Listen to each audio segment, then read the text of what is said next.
اوس یو مسله پیښ ده. مسله دا پیښه ده چې یو سړی قسم وخوړو چې کما د جنابت نه غسل وکړو نو په ما د ښځه په 3 کاڼي طلاق کوي. جنابت پیژنئ؟ غسل کولو ته جنابت وایي. یعنی لفظ جنابت تاسو جنابت څه ته وایي؟ خدای بندګان چې سړی غسل کې شي، شپې احتلام ورته وشو یا خپلې بیبي سره بستري وکړه یا دې ته جنوب وایي. خبره پوه شئ؟ نو سړي دا قسم وخوړو چې کما د جنابت نه غسل وکړو نو په ما د ښځه په 3 کاڼي طلاق. اوس به څه کوې؟ ته به ټول عمر غسل کې ګرځئ او که غسل کې هلته در باندې ښځه طلاقي وګرځئ که نه لږ نري نري. ابن ابي لیلا د بادشاه قاضي و. هغه ته چې خبره پیښ شوه هغه وی چې غسل به نه کوي، که یې وکړو پې ښځه طلاقي. خیال هم راغی غسل به نه کوي. امام ابو حنیفه رحمت الله علیه مسکه کېده وی صاحبه دا مسله پیښه ده اوس به څه کي. امام ابو حنیفه وفرمایل چې راځئ چې د دې سړي علاج وکړو.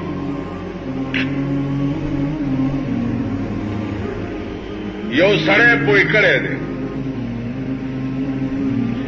چې د دې دریاب په غاړه ته ودرېږه، زه به دا سړی دریاب ته غورځومه چې دی پکې یو 2 غوپې ووهي نو ته به فوراً راوباسې چې مړ نه شي. امام ابو حنیفه رحمت الله علیه سړی د لاسه ونیو چې راځه که نه چې دا مسله ولټو. خو چې د دریای دجله غاړې ته یې وروستی دی غړک چې دیکه یې ورکړې ده. چې دیکه یې ورکړې ده دریاب کې اوس 2 3 4 5 غوپې ووالې بل سړي ورټوپ کړه لامبوزنو هغه راوویسته ورته یې زه بچیا غسل دم پاک شو ښځه دې طلاقه نه شو. تاسو خیال ده ابن ابي لیلا ته پته ولګېده چې امام ابو حنیفه دا چلو. ابن ابي لیلا ورته دا څنګه چلو شو؟ نو امام صاحب ورته وایي چې او ابن ابي لیلا په هر شي کې نیت ضروري دی، په هر شي. خو په غسل ویستو کې نیت فرض نه دی. تاسو خیال راغی؟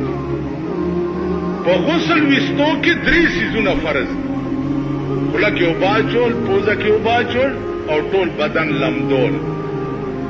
دا 3 څیزونه چې بې نیته لامده شي نو هم غسل وته.